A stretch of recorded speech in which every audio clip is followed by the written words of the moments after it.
Greetings. Everything is everything. And everything is all in one, and one and all. This is your brother Blacklight. We're getting ready to celebrate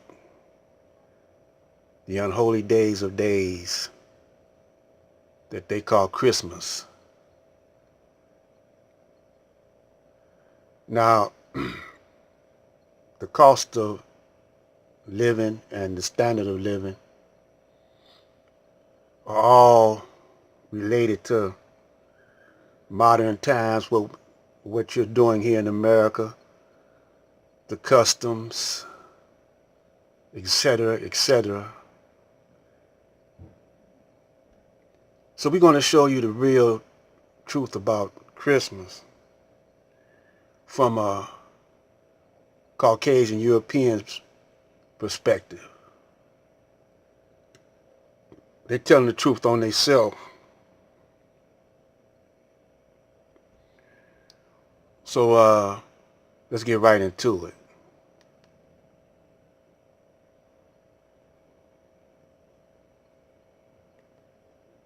Called the Day of Days. It is a time of magic, pageantry, warmth, generosity, and love. For many of us, our fondest childhood memories revolve around the traditions of Christmas. It is a time that many around the world celebrate as the birth of Jesus Christ, the Savior and Messiah of mankind. In recent years, however, the spiritual holiday has become a time of mass marketing and crass commercialism. Incredibly, many businesses derive more than half their yearly income during this period. The process of gift-giving, once thought to have come from the story of the wise men who offered gifts to the newborn Christ, has evolved into the buying frenzy we see today during the month of December. But what about the other Christmas traditions? Have you ever wondered why we decorate the Christmas tree? Why we light the Yule log? Why we hang the mistletoe? And why we teach our children to believe in Santa Claus? In the next hour, you will discover the true origins of Christmas. You may be surprised or even shocked to learn the source of your favorite holiday traditions. Chances are, you'll never look at Christmas the same ever again.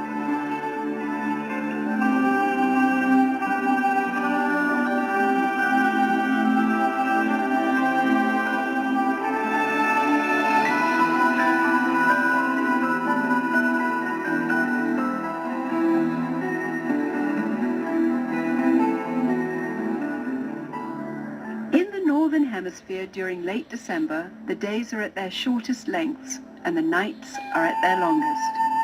For those of the pagan world, this has always been the greatest time of the year to celebrate and practice the works of darkness. The pagan calendar identifies this period as the winter solstice. It was during the pre-Christian midwinter pagan celebrations of Scandinavia's Norsemen where today's Christmas traditions began. As a means of honoring the pagan sex and fertility god Yule, a 12-day celebration during the month of December was inaugurated.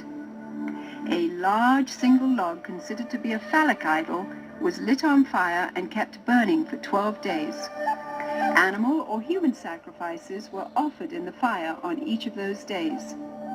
Wild, delirious reveling accompanied the daily sacrifices as drunken participants defiantly strove to make contact with spirits. 1,000 miles away in pre-Christian Rome, celebrants were paying homage to their own gods during the winter solstice.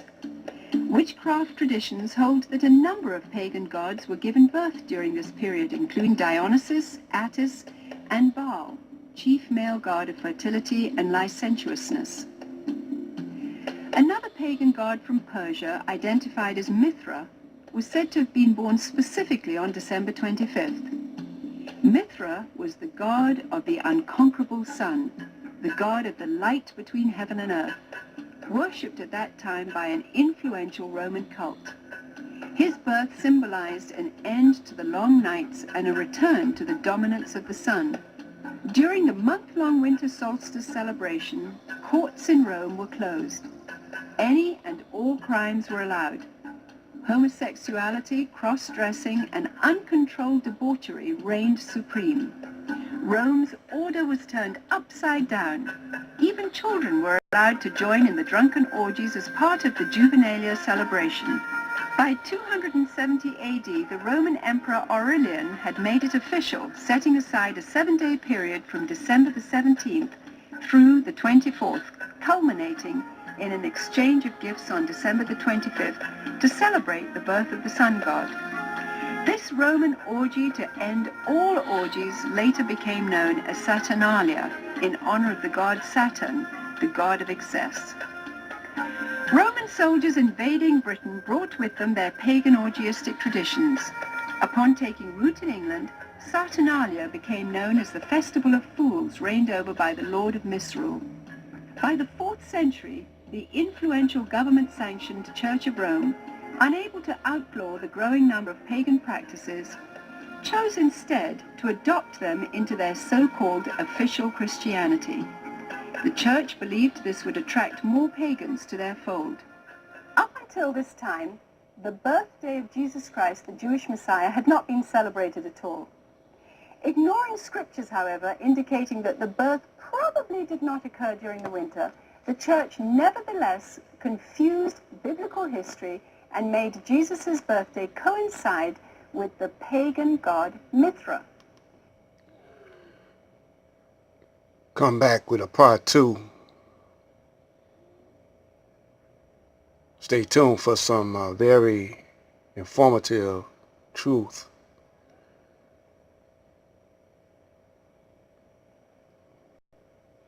Black light out.